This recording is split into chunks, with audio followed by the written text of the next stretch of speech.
Have you ever found yourself checking your phone at 2 a.m., seeing his name, and feeling the same ache you felt months ago? You tell yourself you've moved on, but something inside keeps pulling you back. Why does it feel impossible to let go, even when you know it's over? This isn't a sign of weakness or a failure to move on. It's the powerful, disorienting sensation of being caught in an emotional loop, a ghost in the machine of your own mind. It's the way your brain and body cling to a memory that logic has already discarded. You're living in the present, but your emotional compass is constantly pointing to a past you can no longer return to. The very thought of him has become a powerful trigger, a well-worn path your mind can't help but follow back into the pain of what was. You feel betrayed by your own heart, stuck in a cycle of longing and grief that feels endless. But what if that ache isn't a sign of being stuck, but a profound signal? What if it's an invitation to finally look at the invisible threads that hold you captive? At Love Threads, we don't just talk about relationships, we deconstruct them. We blend authentic, grounded insights with evidence-based psychology, giving you real intelligence on why we connect, why we sometimes misstep, and how to truly thrive when love feels like a constantly shifting landscape. Tonight, we're unraveling the hidden patterns that keep him alive in your mind and the profound and often unconscious journey to break free from the threads that hold us just shy of true reciprocal connection. We'll explore not just the pain, but the wisdom that lies within it, giving you the tools to quiet the ache and finally reclaim your heart. The dilemma: why the past haunts the present. Imagine waking up in the middle of the night, your heart racing, just to see a message that doesn't exist. The screen is dark, but the memory of his name, a specific emoji he used, or a time you spent together feels as vivid and present as a phantom limb. Your mind replays conversations, moments, even fleeting touches, as if your brain refuses to accept the finality of the ending. You are caught in a feedback loop where a present trigger ignites a past memory, which then reinforces a feeling, and that feeling then searches for another trigger. This isn't just nostalgia, it's a profound physiological pattern that keeps the past from being truly past. This is the core of why someone can't stop thinking about a past love. The story we tell ourselves is that we miss him, but the truth is far more complex and resides deep within the architecture of our own minds. Our longing isn't just for a person, it's for the emotional imprint he left behind. The relationship may have ended 6 months ago, but the emotional data, the intricate web of neurological and psychological patterns, lingers far longer. These are the ghosts in the machine of our own psyche, a residue of a connection that continues to demand attention even when the source is gone. The threads that hold us in this purgatory are powerful and multi-layered. They are the trauma bonds that convinced us intensity was intimacy, the unhealed attachment wounds from childhood that make us fear abandonment more than we desire peace, and the subconscious archetypal triggers that see in him a key to our own wholeness. They all conspire to keep his memory alive, not because he was perfect, but because his presence, and now his absence, speaks to a deeper, unresolved story within you. Visualize your emotional loop as a maze of threads, each one connected to a past event, a word, or a glance. There's the thread of the late-night talks that felt like a glimpse into a parallel life, the thread of the inside joke that now feels like a hollow echo, the thread of the future you had envisioned together, a future that is now a frayed edge. Each of these threads reinforces the emotional memory, pulling you back into the familiar ache, the unresolved longing, and the subtle addictive pain of what if. The brain, wired for connection and narrative, struggles to let go of an unfinished story. It will cling to these threads, hoping to find the end of the narrative, a conclusion that brings peace. But in an endless loop, there is no conclusion, only a repetitive cycle of seeking and not finding. This is the space we explore at Love Loops, the territory of the past that still governs our present. It is the silent, internal drama that unfolds long after the curtain has fallen on the relationship itself. To truly move forward, we must first understand the script we are still performing, even if our co-star has long left the stage. We must become mindful of the subtle ways our own mind works to keep the story going, to hold on to the pain, because it is, in a very real way, more familiar and more comfortable than the terrifying unknown of a new beginning. We are not just mourning a person, we are mourning a version of ourselves, a future we had planned, and the very narrative we had woven for our life. And so the real work begins with the compassionate but clear-eyed acknowledgement of this reality. Anecdotal threads, Ella's threads, the archetypal echo of a love lost. Let's follow the story of a woman we'll call Ella, a woman in her late 20s. Her relationship ended 6 months ago, and yet she still feels him everywhere. Her daily life is a minefield of emotional triggers. A certain song comes on the radio, and the melody immediately transports her back to a long drive they took, his hand on her thigh, the shared silence that felt like a universe. She walks past a favorite cafe and can almost taste the bitter coffee and hear his laugh, as if he were still sitting at their corner table. She sees a post online about a mutual friend, and her heart lurches, a silent prayer that his name won't appear, or an even more desperate hope that it will. Her experience is not just a woman missing a man. It is a manifestation of a profound inner process. A perspective on archetypal patterns suggests that such emotional entanglements are not random, but are often linked to profound, unconscious agreements or lessons we are meant to learn. The relationship may have been a crucible for her own growth, a stage on which she was meant to confront a deep-seated fear or integrate a lost part of herself. Her lingering attachment to him is not a sign of weakness, but a signal that the lesson has not yet been learned, the final piece of the puzzle not yet placed. In another way of looking at this, the unresolved longing for him can be seen as a threshold moment in her own heroic journey. The relationship itself was an adventure, a call to a new world. The breakup is the return to the ordinary world, but she is unable to truly cross the threshold. The unresolved challenges of the past relationship draw her back, pulling her into a repetitive cycle of memory and pain, until the lesson is fully integrated and she is ready to move forward, not as a casualty of the past, but as a hero who has learned to carry her own light. Every lingering thought of him isn't random, it's an archetypal echo, a reflection of the inner wounds that need attention. He might have represented a sense of safety she never had, or an intoxicating freedom she never allowed herself to embody. The ache she feels for him is actually the ache for that unfulfilled part of herself. By observing these loops, by noticing the specific moments that trigger her, Ella can begin to recognize these patterns for what they are, not a testament to the man she lost, but a blueprint of the parts of herself she has yet to find. Her lingering obsession with him is a powerful invitation to go inward, to complete the unfinished business of her own soul.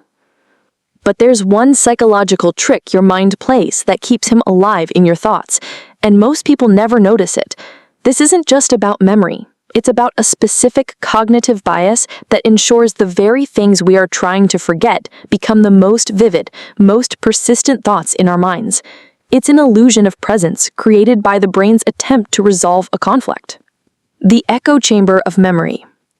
Ella's story is a mirror for so many of us. She finds herself in an echo chamber of memory where every sound, sight, and scent carries the weight of a past connection. It isn't just the grand moments that trigger her. It's the quiet, almost insignificant ones. The scent of a specific brand of coffee he used to drink. The sight of a dog that reminds her of his. Even the way a stranger laughs in the street. These aren't random occurrences. They are the frayed edges of a psychological thread, a blueprint for her grief.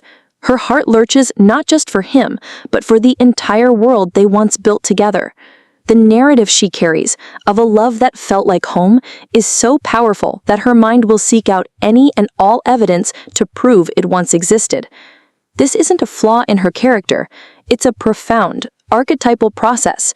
In her mind, the relationship was a sacred contract, an unspoken agreement to journey through a specific set of emotional challenges. The breakup was not the end of the contract, but the beginning of its most difficult phase. Her longing for him is, in a very real sense, her soul's refusal to accept that the lesson remains unlearned. He was a catalyst, and the work of a catalyst is to spark a reaction. Even in his absence, that reaction, a deep, persistent yearning, is still very much active within her. This is the very essence of the hero's journey. A part of her yearns for the ordinary world she had before him, but she can't return to it because she has been fundamentally changed by the experience. She is stuck at the threshold, like a hero who has seen the magic of another realm, but is too wounded to fully return. Her grief isn't just a feeling, it is the belly of the whale, a dark, transformative space where she is forced to confront her deepest fears before she can be reborn. The loops of memory and longing are the walls of this inner space, holding her captive until she finds the courage to navigate them. The man she longs for, then, is not just a person. He is a profound archetypal echo. He might have been a representation of the wild man, a symbol of freedom she yearned for, but never allowed herself to embody. Or perhaps he was the wounded healer, and in his perceived lack of commitment, she saw a mirror of her own inability to commit to herself. The ache she feels for him is not for his physical presence, but for the completion of a story she projected onto him. By observing these loops, she can begin to see that the longing is not about him, but about the parts of herself she is waiting to reclaim. Her obsession with him is a powerful invitation to go inward, to complete the unfinished business of her own soul, and write a new chapter. This is a powerful invitation to stop looking outside herself for closure and to start listening to the whispers of her own soul. The pain is not an ending, it is a signpost. The loop she feels trapped in is not a prison, but a path. By understanding these deep patterns, Ella can finally stop searching for him in the shadows of the past and begin to find herself in the light of the present. What is this invisible thread? The deep dive. How your brain and your history keep you hooked. The urge to check a phone, to revisit a social media page, to feel that familiar pang of longing, this isn't a sign of moral failing. It's the predictable and powerful outcome of a complex interplay between our deepest emotional programming and the very wiring of our brains. Understanding this is the first step toward true freedom. Attachment loops, the echo of early love. Insights from a groundbreaking framework for understanding human connection tell us that the way we form bonds as children creates a blueprint for our adult relationships. This foundational pattern, often invisible to us, dictates how we seek connection, how we respond to intimacy, and, most importantly, how we cope with its absence. For so many caught in the love loops of the past, this pattern is rooted in what is called anxious attachment. This is a style of connection forged in the crucible of inconsistent love, where care and affection were not a steady, predictable stream, but a fluctuating tide, sometimes present, sometimes absent, always a source of uncertainty. Imagine the nervous system of a child who learned early on that love was conditional, that affection could be withdrawn without warning. That child's brain develops a highly sophisticated, hyper-vigilant scanner. It's an internal radar constantly sweeping the emotional landscape for any sign of impending abandonment. This isn't a conscious choice, it's a survival mechanism, a deeply ingrained strategy to secure connection in an environment where it was never guaranteed. As an adult, this early blueprint leads to a nervous system that is perpetually on high alert. When a relationship ends, the brain doesn't just accept the new reality, it goes into overdrive, activating that old survival pattern. It scans for any and all signals of connection, no matter how small, because a lack of connection confirms its deepest, most primal fear. This is why a simple like on a post or a text from an unknown number can send a person into a spiral of rumination. The mind is compulsively checking for signals of connection because deep down, it believes that a lack of connection is a threat to its very survival. The absence feels more intense than the presence ever did, because it confirms the deepest, most primal fear of being alone. This isn't a flaw in your character, it's a profound echo of a historical blueprint, a nervous system still operating under the assumption that connection is your only lifeline. The pain of the breakup isn't just grief for the person, but a primal scream from a part of you that believes it is once again being left behind. The neuroscience of love is a chemical addiction. Romantic love is not just an emotion, it's a powerful, neurologically based drive, a form of temporary, delightful madness. And when that love is taken away, the brain's reward centers don't just shut off, they go into a withdrawal state. The same reward centers of the brain that are activated by a loving touch or a kind word are now clamoring for their fix. This is a profound biological process. Our brains are wired for connection through a powerful cocktail of neurochemicals. The brain system of dopamine, oxytocin, and vasopressin, the very chemicals that create feelings of euphoria, bonding, and closeness, are heavily activated in romantic memory recall. Every time you think of your ex, a little rush of these chemicals is released. Your brain learns to associate the thought of him with a chemical reward. This makes the absence feel more intense, more painful, and more addictive than the presence ever did. The craving for the past is not a romantic notion. It is a profound biological hunger. You are in essence withdrawing from a deeply ingrained chemical cocktail. Think of it like this. Your brain's limbic system, the emotional, primal part of the brain, is screaming for its fix.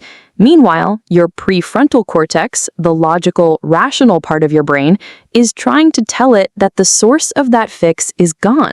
This internal battle is what creates the maddening feeling of being stuck. The knowledge that you should move on, battling with the intense physiological craving to cling to the past.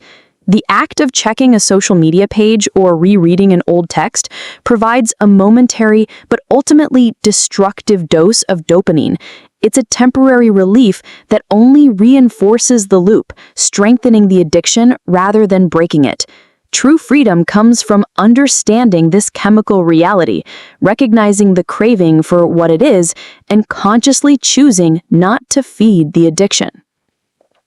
Family systems, the shadow of the past. There is a profound and often unseen influence at work in our relationships, the legacy of our ancestors. The insights of a therapeutic model focused on family systems reveal that we are all, in a sense, acting out a script that has been passed down through generations. These unconscious loyalties to our family history can be more powerful than any conscious desire we have. Unresolved ancestral trauma can make us unconsciously repeat relational patterns. Perhaps a parent was abandoned or a grandparent was betrayed. The invisible scar of that event can echo through the generations, shaping our adult relationships in ways we can't even begin to comprehend. Ella's loop might not just be about her and her ex, it might be an unconscious loyalty to a family system that has a history of mistrust, a history of unrequited love, or a history of never feeling safe enough to truly let go. By obsessively clinging to the past, she may be unconsciously honoring a generational pattern of heartbreak. The work of breaking free is not just for her, it is for the generations before her who could not find their peace. The ghost of her past love is also the ghost of her family's past, and she is the one who has the power to finally put it to rest. This doesn't mean blaming your family, it means recognizing the patterns you inherited. A mother who was emotionally distant may have taught you that love is unreliable. A father who was betrayed may have imprinted a deep-seated fear of trust. These invisible loyalties create a blueprint for your own relationships, and you may find yourself acting out the very patterns you swore you would never repeat. The obsessive loop isn't just a personal struggle, it is a profound systemic dance with the past, and you are the one who gets to decide to step off the dance floor. Ask yourself, Have you ever noticed how the absence of someone makes your heart ache more than their presence ever did? Have you ever considered the obsession isn't about them, but about a deeper wound in you? This is the beginning of a profound journey, one that leads not back to a person, but home to yourself. Rewriting the narrative, breaking the loop. Breaking free isn't about force or brute will. It's about shifting your intention and redirecting your energy. You can't simply decide to stop thinking about someone, just as you can't simply decide to stop being hungry. The obsessive thoughts aren't a sign of weakness. They're a signal from your brain's primal wiring, a craving for a connection that has been severed. True freedom comes from acknowledging this reality and consciously creating a new one. This is about changing your environment, your actions, and your internal dialogue to lay the groundwork for a healthier, more peaceful reality. The goal is to move from a state of reacting to a state of intentional action, to stop being a passive passenger on the emotional loop and start steering your own journey. This is an active process of self-reclamation.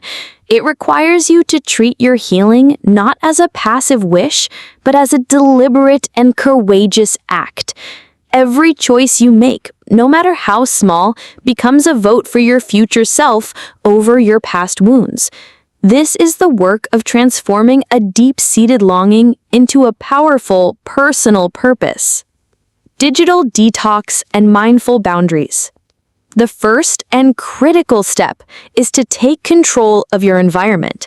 For someone caught in a loop, the digital world is a minefield of emotional triggers, each one a thread pulling you back into the past. This is why you must deliberately step away from these triggers. Go on a digital detox. This is not a punishment. It is a profound act of self-care. Mute or unfollow on social media. Archive old photos and texts, and silence notifications that might bring his name back to life. The goal isn't to erase the past, but to give your mind a much-needed break from the constant low-level stimulation that keeps the wound fresh. Think of it as creating a quiet, safe space for your heart to begin its slow work of mending. Without the constant reminders, the emotional loop loses its fuel. When the compulsive urge to check his social media or reread old messages arises, don't fight it with brute force. Instead, replace it with a grounding ritual. When you feel that familiar pang, pause. Acknowledge the feeling without judgment. Simply notice it. Say to yourself, "This is the feeling of longing." And then take a deep, conscious breath. Redirect your energy toward a small, intentional act that brings you back to the present moment. Try journaling for 5 minutes about what you're feeling. Go for a walk to change your physical state, or call a friend who can anchor you in your current reality.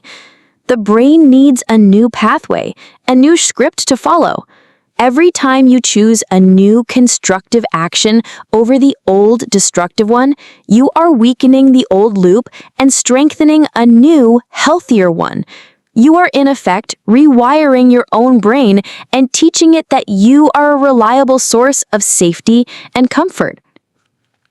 This process is not about denying your feelings, but about refusing to let them control you. It's about building a new relationship with yourself, one where you are the compassionate observer, not the helpless victim of your own emotional triggers. You are learning to trust your ability to self-soothe, to find peace not in an external person, but in your own internal strength. Redirect attention to growth. The most powerful antidote to longing is purpose.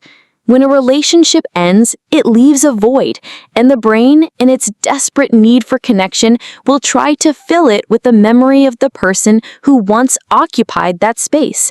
The work now is to consciously fill that void with something else, something that belongs only to you. This isn't a distraction, it's an act of creation. It's about building a life so full, so rich, and so compelling that the memory of the past can no longer occupy the central stage. Invest in your hobbies, your personal development, and your own life. Enroll in a class you've always wanted to take, whether it's painting, pottery, or a new language. Join a new gym and dedicate yourself to your physical health. Reconnect with old friends or make a conscious effort to meet new ones. The purpose here is not to distract yourself from the pain, but to build a new source of joy that is entirely your own. Every moment of joy you find outside of the old relationship, every new skill you learn, every new friendship you make weakens the old loop and creates a new, joyful association for your brain. You are actively teaching your mind that happiness is not dependent on a past person, but is a living, breathing part of your current life. This is the radical act of creating a new narrative, a story where you are the central character, the protagonist, and the author of your own happiness. The obsessive thoughts and lingering feelings are simply energy looking for a place to go. By redirecting that energy into creative pursuits and personal growth, you are transforming it from a destructive force into a constructive one.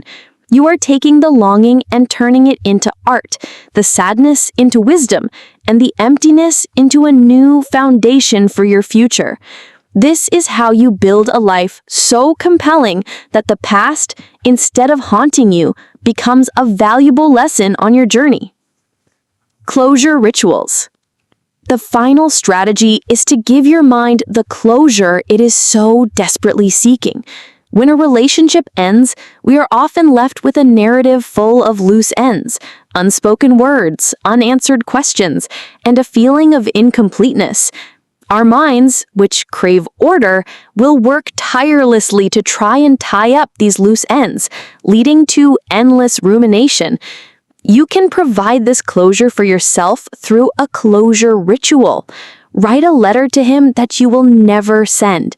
In this letter, pour out everything you need to say, the anger, the sadness, the guilt, the what-ifs. Acknowledge the pain. Express your forgiveness, not for him, but for yourself. Forgive yourself for what you couldn't see, for what you couldn't do, for the love you gave that wasn't returned. The act of writing is a powerful tool for the mind, and by putting these words on paper, you are symbolically ending the conversation that has been playing on a loop in your head. You are giving a voice to the silent parts of you, finally setting them free. After you have written it, you can ceremoniously burn it, tear it up, or bury it. This symbolic act signals to your subconscious that the final thread has been cut. Reflect on the lessons you learned, not the longing you feel. What did this relationship teach you about yourself, about love, and about what you truly need? The purpose of this ritual is not to forget, but to transform the pain of the past into the wisdom of the present. These are the tools of a new journey, a journey not toward him, but toward yourself. These are the steps a person takes to reclaim their mind and their heart, not by forgetting the past, but by understanding it so completely that it loses its power to control the future. This is where you become the hero of your own story, not the victim of a past you can no longer change. Conclusion: the journey to freedom.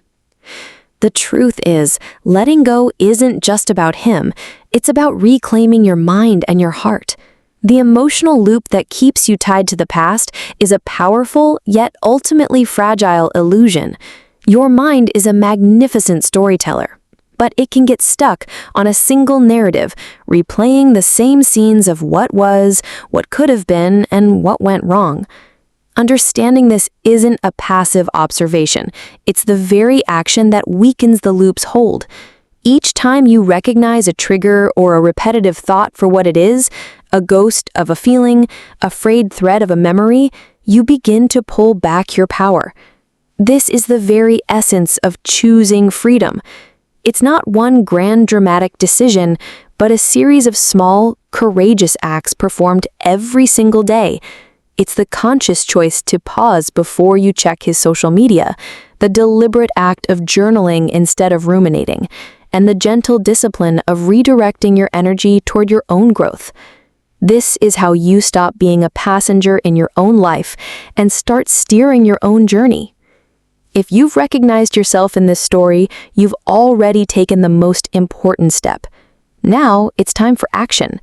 Which of these steps, the digital detox, redirecting your attention, or a closure ritual, will you take first? We invite you to share your story in the comments below. Join our community and tell us about the first thread you'll unravel. Your courage to begin is a beacon of hope for others on this same path. Let's continue this journey of healing together. Don't let your past define your future. Tomorrow, we'll explore the invisible threads that keep a past love in your mind and why you may never notice them consciously. We'll delve into how these unspoken attachments from your family's history can unconsciously shape your current emotional loops and how to finally break free from that legacy.